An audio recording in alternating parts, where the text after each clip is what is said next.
Bismillahirrahmanirrahim. Assalamualaikum warahmatullahi wabarakatuh.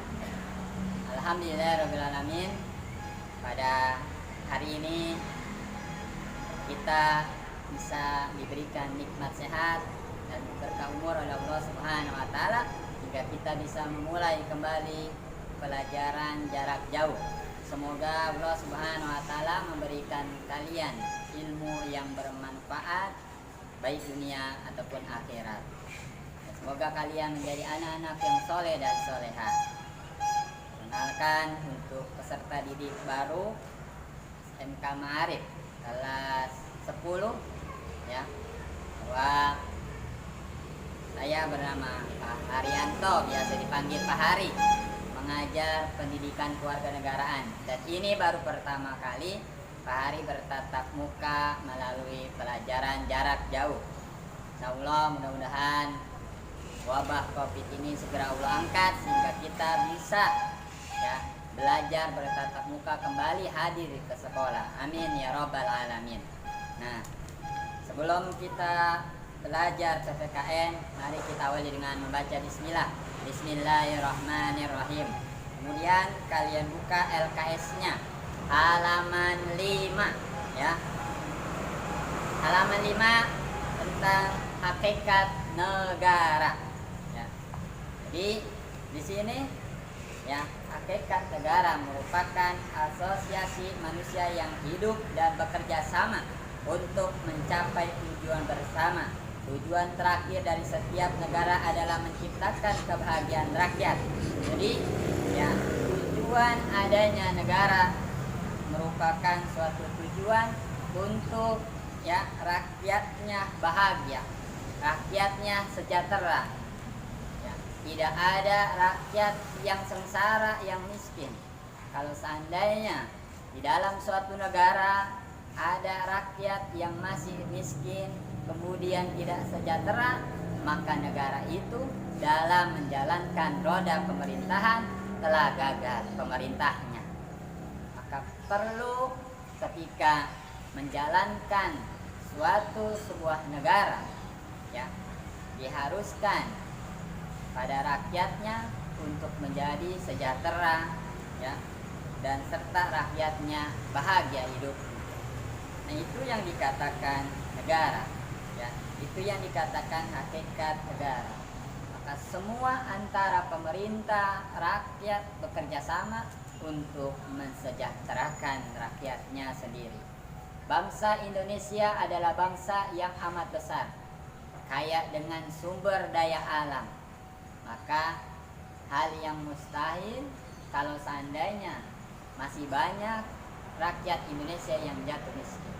Maka manakala banyak yang jatuh miskin di negara yang kita cintai ini, berarti roda pemerintahan kita telah gagal, pemimpin kita telah gagal, presiden kita telah gagal.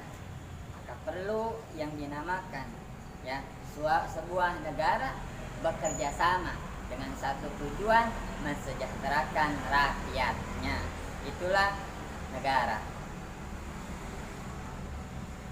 Kemudian ada ya pengertian negara. Menurut suku yang tinggal di Indonesia, negara adalah persekutuan atau kumpulan dari bangsa-bangsa yang tinggal di suatu tempat. Dan menurut KBBI, negara merupakan persekutuan dari bangsa yang hidup atau tinggal dalam satu daerah atau wilayah dengan batasan-batasan tertentu yang diperintah dan diurus oleh badan pemerintah dengan teratur. Nah, itu adalah suatu negara. Ada perkumpulan bangsa-bangsa seperti kita Indonesia ya, kemudian ada negara Malaysia tetangga, kemudian ada Malaysia, Brunei, Thailand ya, Vietnam dan lain sebagainya. Itu yang dinamakan negara. Jadi adanya perkumpulan bangsa-bangsa. Nah, kemudian yang kedua ada unsur-unsur negara. Unsur-unsur negara yang bersifat konstitutif ya, adalah harus ada rakyat, wilayah tertentu, dan pemerintah yang berdaulat baru dikatakan itu sebuah negara. Berarti unsur ya bisa terbentuknya suatu negara, yang pertama harus ada rakyat, yang kedua ada wilayah, yang ketiga ada roda pemerintahan, ada yang memimpin. Manakala tiga hal ini tidak ada, maka itu bukan sebuah negara ya.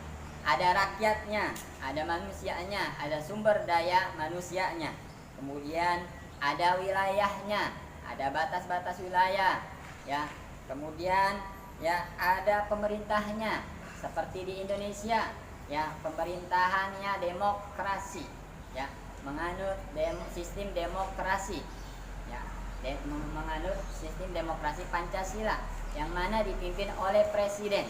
Maka itulah yang dikatakan sebuah negara.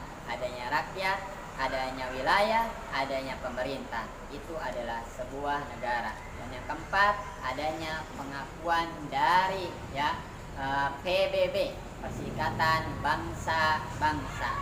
Maka ada ya yang belum dikatakan sebuah negara. Nah, ini ya sekalian informasi pembelajaran buat kalian. Seperti negara Israel. Nah, Israel kalau secara ya konstitutif, maka Israel bukan sebuah negara. Kenapa? Karena Israel tidak memiliki wilayah. Wilayah yang diduduki oleh ya Israel itu merupakan wilayah dari negara Palestina yang dicaplok. Ya, dicaplok itu diambil. Maka sebenarnya sesungguhnya ya Israel itu bukan sebuah negara. Akan tetapi karena ikut campur tangan daripada orang-orang Yahudi di Israel tersebut, maka terbentuklah negara Israel walaupun Israel tidak punya wilayah. Secara konstitutif maka Israel bukan negara, tapi secara PBB, Perserikatan Bangsa-Bangsa, ya Israel diakui sebagai negara. Itu kalian harus tahu ya, bagaimana unsur sebuah negara dengan adanya rakyat, adanya wilayah, adanya roda pemerintahan. Maka itu yang dikatakan sebuah negara.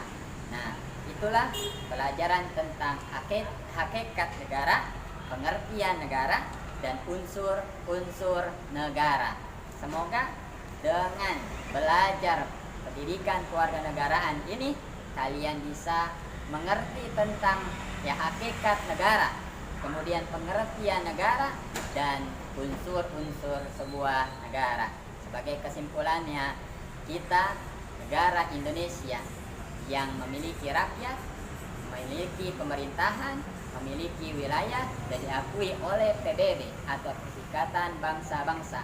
Maka yang harus kita lakukan ketika kita sudah menjadi sebuah negara, yaitu negara Indonesia yang kita cintai ini, maka yang harus kita lakukan sebagai generasi anak bangsa Indonesia, mari kita jaga negara Indonesia ini.